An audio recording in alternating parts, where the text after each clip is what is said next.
तो last episode cantt पे हमने देखा था कि हमारा रेड जो होता है वहां पर से दो लड़कियों को बचाता है जो कि हॉस्पिटल में ज़ॉम्बी से डरकर भाग रही होती हैं। तो वो लड़कियां उसे कहती है कि तुम्हारा बहुत बहुत शुक्रिया, तुमने हमारी जान बचा ली। तुम्हारा रेड कहता है कोई बात नहीं, मैं तो खुद यहाँ पर से निकलने का रास्ता ढूंढ रहा हूँ। और इसी के साथ ही वो रिबिका से पूछती है, रिबिका क्या तुम ठीक हो, कहीं तुम्हें कोई चोट तो नहीं लगी? तो रिबिका आगे से रोना शुरू कर देती है और कहती है कि यहाँ पर हो क्या रहा है, आखिर वो सभी क्या थे, क्या वो इंसान थे या फिर मॉन्स्टर्स थे, वो सभी लोग कहाँ पर से आए, वो सभी हमारे पर अटैक क्यों कर रहे थे, अब हमारा क्या होगा, आखिर मेरे साथ ये सब कुछ क्यों हो रहा है, मैं तो यहाँ पर मरने वाली हूँ। तो रेड उसे कहता है कि ये लड़की को चुप करवाओ, ये शोर मचा रही है, वो सभी ज़ॉम्बीज़ वापस आ जाएंगे। और सुई उसे कहते हैं कि प्लीज रिबिका यहाँ पर शांत हो जाओ, तुम शोर मचा रही हो जिसकी वजह से वो वापस आ सकते हैं। और इसी के साथ ही रिबिका उठकर खड़ी होती है और जाकर रेड को पकड़ लेती है और कहती है कि तुमने हमारी जान बचाई है, तुम यहाँ पर हमें बचाने के लिए आए हो, इसका मतलब यह है कि पुलिस और आर्मी यहाँ पर आती ही होगी, तुम उनके साथ ही यहाँ पर आए हो, प्लीज यहाँ पर हमें बाहर निकालो। तो हमारा रेड उसे कहता है कि मुझे क्या पता होगा, मैं तो खुद इस हॉस्पिटल में ट्रैप हूँ, मुझे क्या पता आर्मी कहाँ पर है, पुलिस कहाँ पर है। तो वो कहते हैं कि तुम यहाँ पर झूठ बोल रहे हो, तुम झूठ बोल रहे हो,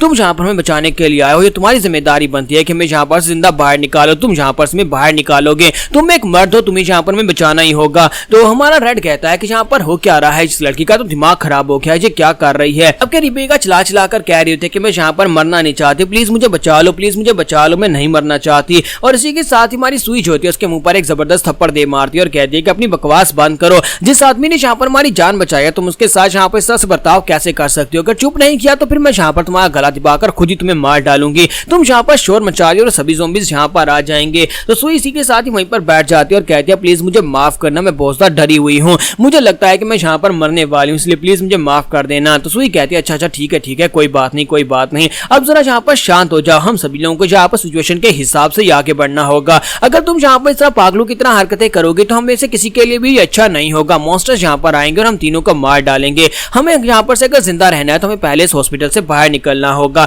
इसलिए प्लीज यहाँ पर चुप रहो, हमें वापस अपनी फैमिलीज में तो भी जाना है, हमें अपनी फैमिली के पास जाना है या नहीं। तो रिबिका से कहती है हाँ क्यों नहीं। और इसी के साथ रेड कहता है यहाँ पर रहना बहुत ज्यादा खतरनाक है, क्या तुम्हें यहाँ पर से बाहर निकलने का कोई रास्ता पता है, क्योंकि जो मेन हॉल की तरफ जो सेंट्रल हॉल की तरफ जो एग्जिट था वो तो ब्लॉक हो चुका है। तो वो कहती है कि हाँ मुझे यहाँ पर एक एग्जिट पता है, तो मेरे साथ मैं तुम्हें एक सेफ जगह के ऊपर लेकर चलती हूँ जहाँ पर से हम लोग एग्जिट को यूज करते हुए बाहर निकल सकते हैं। इसी के साथ ही नर्स सुई जो होती है वहां पर से आके बढ़ती है और देख रही होती है कि बाहर कोई मॉन्स्टर तो नहीं है, जबकि हमारा रेड जो होता है वो वहां पर रिबिका की तरफ देख रहा होता है क्योंकि उसने अपना हाथ पकड़ा होता है। तुम्हारा रेड उसे कहता है कि तुम्हारे हाथ पे क्या हुआ, तो अपना हाथ छुपा लेती है और कहती है नहीं कुछ भी नहीं हुआ। और इसी के साथ हमारा रेड उसे कहता है कि चुपचाप हमारे पीछे आना, अगर तुम जिंदा रहना चाहती हो तो चुपचाप हमारे पीछे आना और रास्ते में कोई भी शोर मत मचाना, क्योंकि अगर तुमने शोर मचाया या फिर हमें ड्रैग डाउन किया तो फिर मैं तुम्हें यहीं पर छोड़ दूंगा और खुद आगे निकल जाऊंगा। तो वो कहती है हाँ क्यों नहीं। और इसी के साथ ही वहां पर उसे गालियां दे रही होती है और कहते हैं कि ये कमीनू ने मेरे साथ क्या किया, मैं जहां पर अकेले कैसे मार सकती हूँ, क्योंकि उसके बाजू के ऊपर वहां पर बाइट होती है, एक मॉन्स्टर ने उसके बाजू के ऊपर काटा होता है जिसकी वजह से उसकी बॉडी भी वहां पर चेंज हो रही होती है, लेकिन वो उन दोनों को इस बारे में कुछ भी नहीं बताती। और इसी के साथ ही वो लोग जो होते हैं वो एक डार्क एली को यूज करते हुए दूसरे कॉरिडोर में जाते हैं जहां पर से दूसरी गैलरी होती है, गैलरी का रास्ता होता है जिसको ब्लॉक कर दिया गया था। तो वो कहती है कि हम लोग यहाँ पर पहले इस बिल्डिंग को यूज किया करते थे,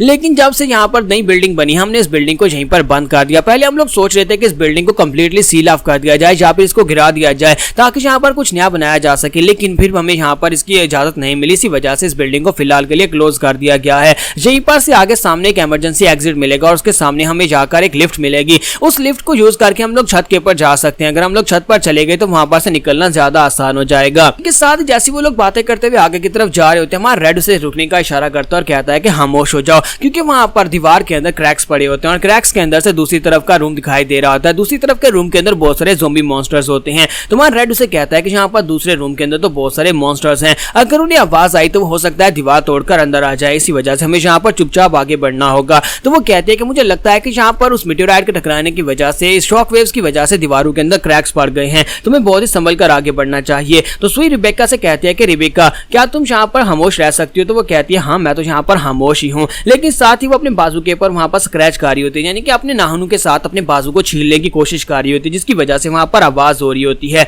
तो सुई कहते हैं कि मुझे नहीं लगता कि यहाँ पर जो मेरी बात मानने वाली है, ये पता नहीं कर क्या रही है। साथ ही वो लोग आगे बढ़ना स्टार्ट करते हैं। तो सुई जो होती है वो हमारे रेड से पूछते हैं क्या तुम्हें इन मॉन्स्टर्स के बारे में पता है कि ये कहाँ से आए हैं? तो हमारा रेड कहता है मुझे कैसे पता होगा, मेरी आंख खुली तो मैं हॉस्पिटल में ही था और इससे पहले का मुझे कुछ भी याद नहीं है। तो वो कहती है अच्छा ठीक है, लेकिन मुझे ये देखकर बहुत ज्यादा हैरानी हो रही है कि तुम्हारी बॉडी के ऊपर इतनी सारी इंजरीज हैं, लेकिन इसके बावजूद तुम अभी तक जिंदा कैसे हो? तो रेड कहता है कि यही समझ लो कि मैं कुछ ज्यादा लकी हूँ, इसी वजह से मैं अभी तक जिंदा हूँ, लेकिन बताओ कि तुम्हारा यहाँ पर क्या सीन है, तुम्हें यहाँ पर पता है कि ये मॉन्स्टर्स कहाँ से आए हैं? तो नर्स सुई उसे कहते हैं कि नहीं, मुझे यहाँ पर इस बारे में ज्यादा कुछ नहीं पता, मुझे बस इतना पता है कि जब मीटेओराइट टकराया था उसी वक्त एक बड़ा धमाका हुआ जिसकी वजह से बहुत सारे जख्मियों को हमारे हॉस्पिटल के अंदर लाना शुरू किया गया। बहुत सारे जख्मी लोग जो कि मीटेओराइट की वजह से जख्मी थे उन्हें जहाँ पर लाया जा रहा था और हम लोग बहुत ज्यादा बिजी थे उन सभी का इलाज करने में। जब हम लोग यहाँ पर उन सभी लोगों का इलाज कर रहे थे, उन सभी को यहाँ पर इंजेक्शन वगैरह लगा रहे थे ताकि उनका दर्द कम किया जा सके, तभी अचानक से वहां पर जितने जख्मियों को लाया गया था उन सभी की बॉडीज चेंज होना शुरू हो गई। उन सभी की बॉडी या उनके सर जहां पर भी जख्म थे वहां पर क्रिस्टल्स बनना शुरू हो गए और सभी लोग उठकर खड़े हो गए